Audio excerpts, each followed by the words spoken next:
Join me for some spine-tingling tales of terror. One day a comics fan awoke to find that all his favorite heroes had been replaced by non-cishet white dudes. He wondered when the forced diversity would come for him. A gamer logs onto Twitch to find that the top streamer is a girl who doesn't play Call of Duty or League. She isn't even good at the games. A Star Wars fan discovers they're updating the universe, making it more accessible for new fans, and deeming all previous EU knowledge non-canonical. And if I have to hear one more conservative person complaining about, forced diversity, I'm gonna fucking... Oh, it's snowing out. No, but seriously, they'll be like, oh, what's next? A person of color who's disabled and trans and bi and... It's like, yes! Yes, why not? Because you know what? I fucking know that person.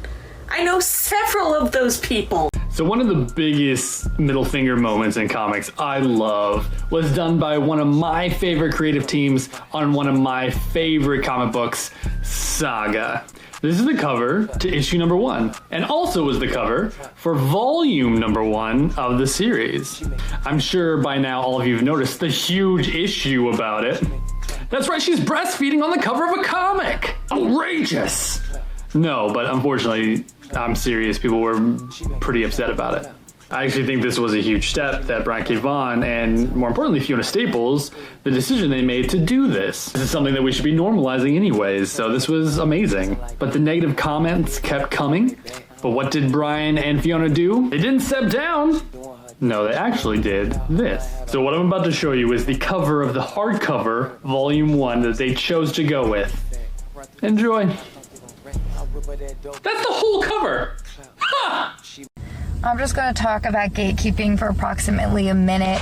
I'm sorry, but if you're a man and you're trying to tell me that something is not sexist, even though I have told you that it is, and why, and you try to defend it by bringing up something completely unrelated and you're not seeing the difference, not only are you wrong, but you are also stupid. I promise you, you don't know more about comic books than I do. You just don't. Unless you spend your entire day and you've constructed your entire life around reading comics, reading about comics, writing about comics, reading analytical papers like theses and dissertations about comic books, and talking about comic books, you don't know more than me. I am an expert by anyone's standards. I promise you, this would be a good time for you to just sit over there in the corner and shut the fuck up. Because if I say something, it's backed by an exact issue number or 12. You don't know more than I do. Thanks. Stitch this and tell me the weakest link in your fandom. I'll go first. The weakest link in the Star Trek fandom are the sort of like 35-year-old men who hate Discovery because it's too woke and forcing diversity. Watch Deep Space Nine, that's all I need to tell you. Did they just announce a canon queer Captain America?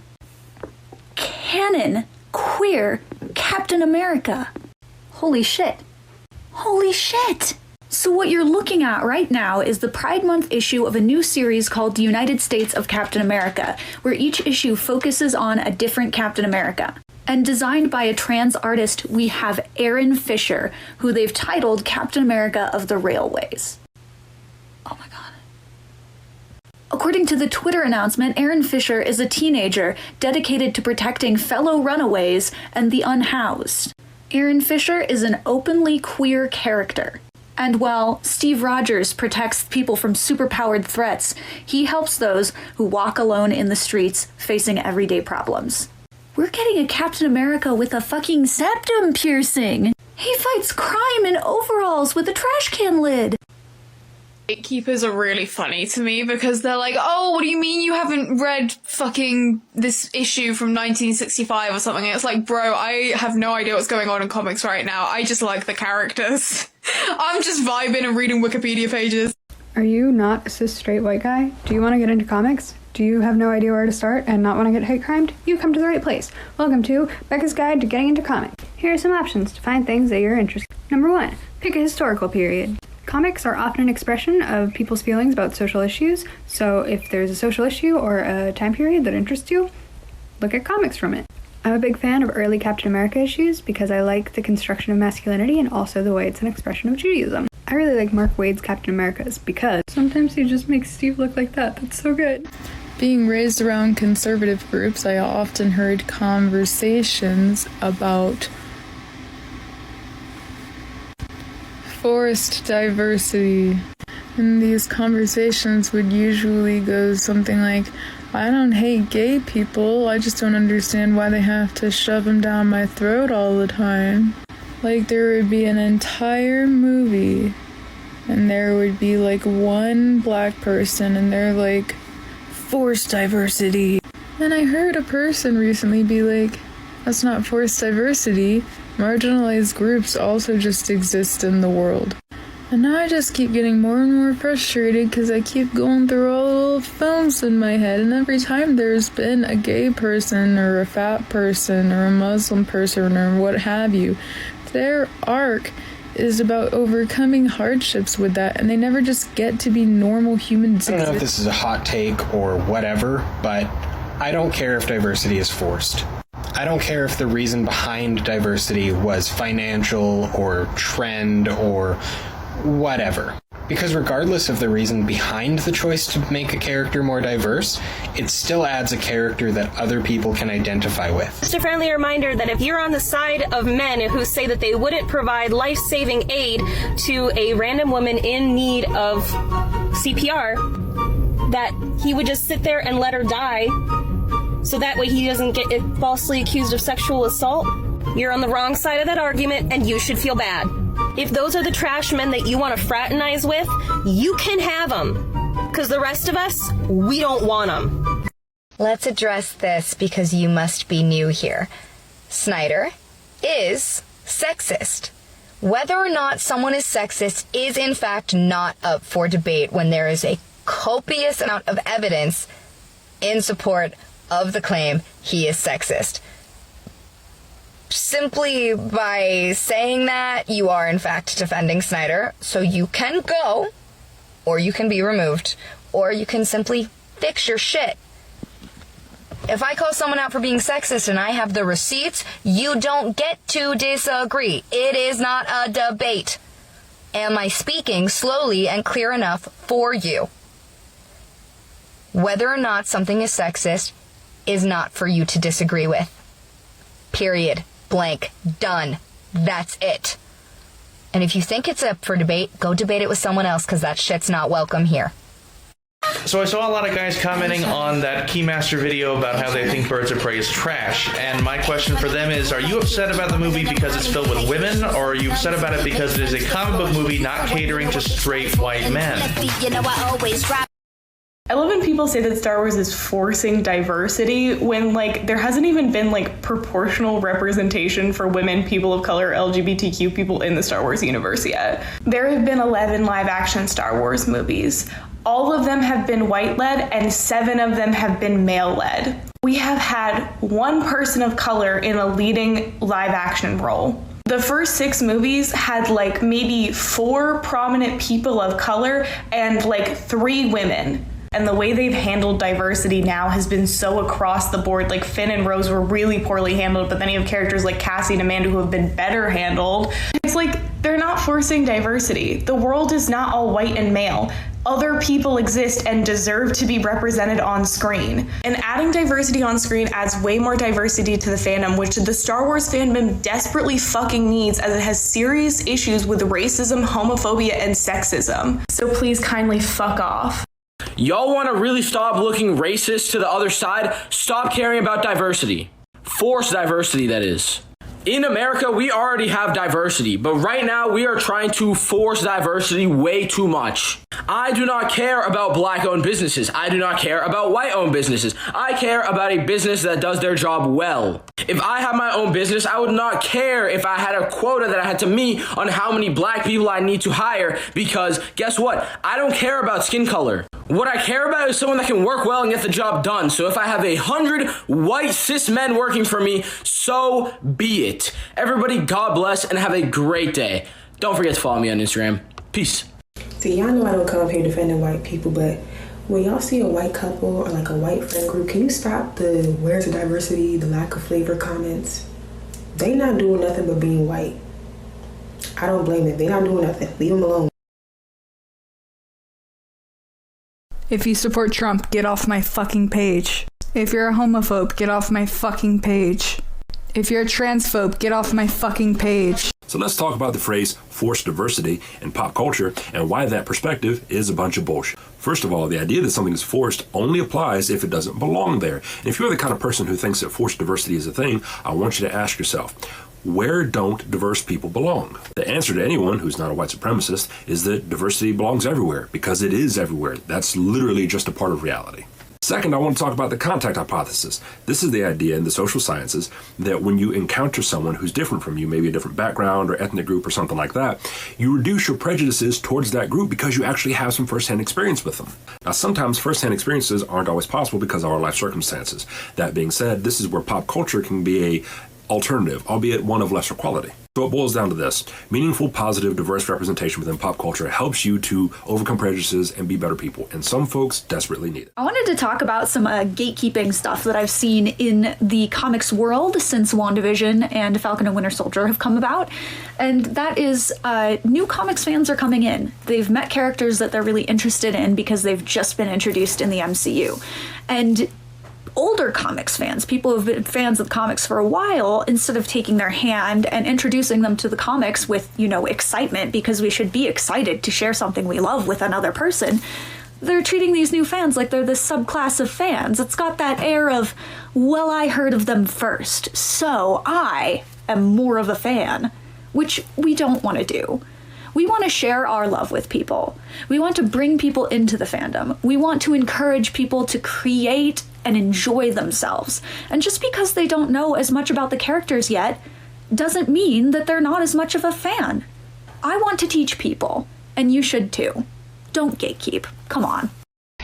If not for all the misogyny, it would almost be kind of funny for all these gatekeeping guys to be calling women fake geek girls and think they're just doing it for the attention. It's like, okay, Darren, because you are such a catch that women are just trying so hard to get your attention. And let's not forget this beautiful moment.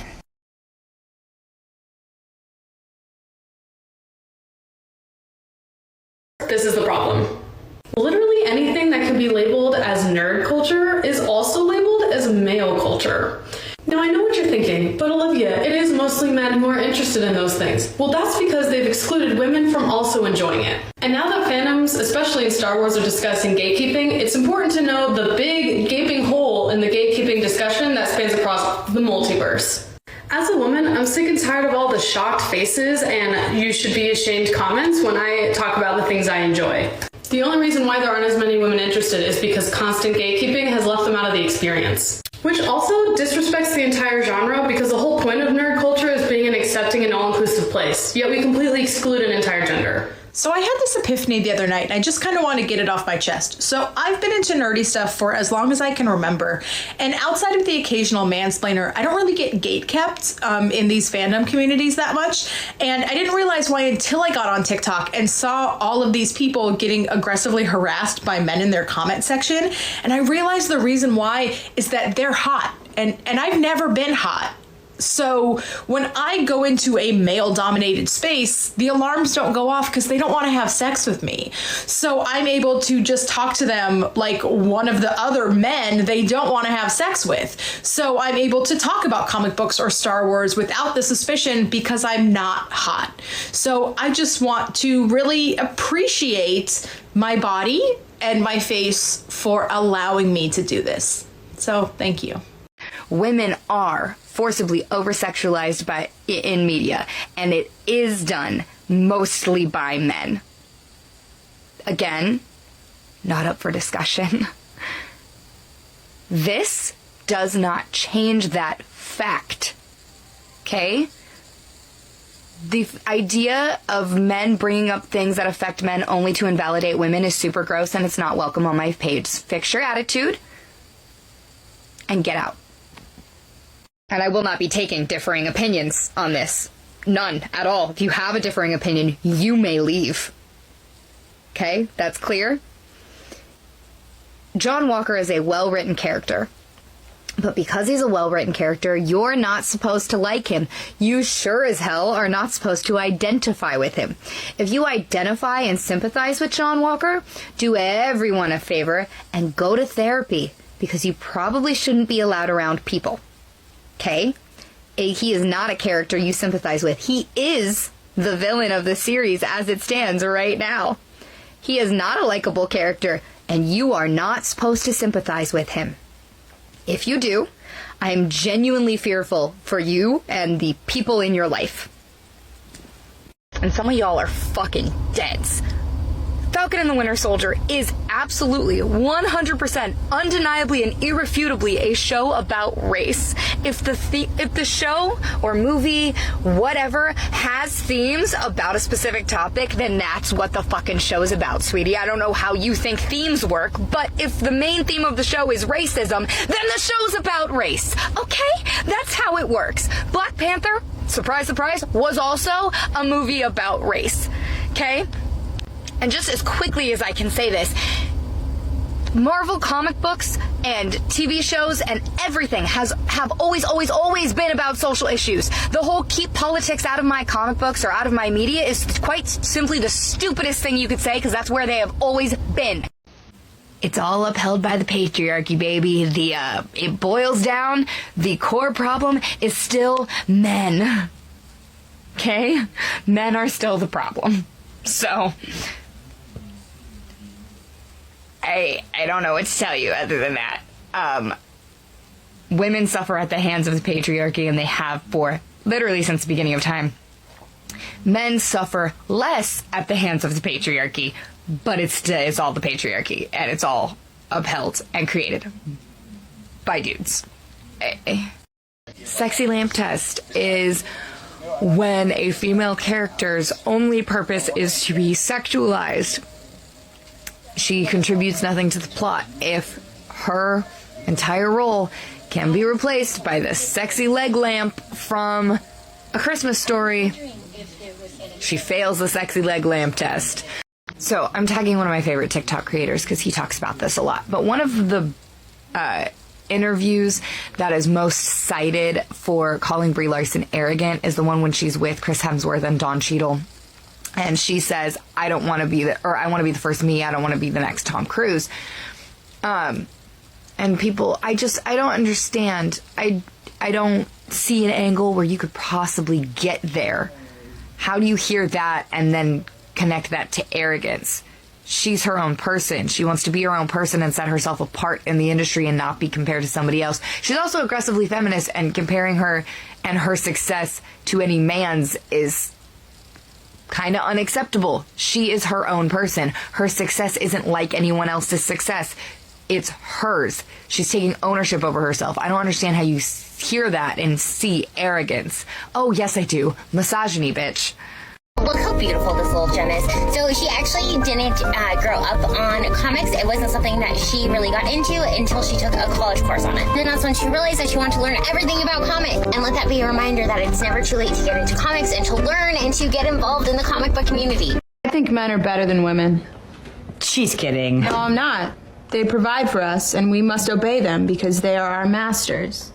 In honor of International Women's Day, here are some of my favorite women in comics. First up is Gail Simone, who not only wrote my favorite DC comic, Secret Six, but also was integral in the evolution of both Deadpool and the Birds of Prey.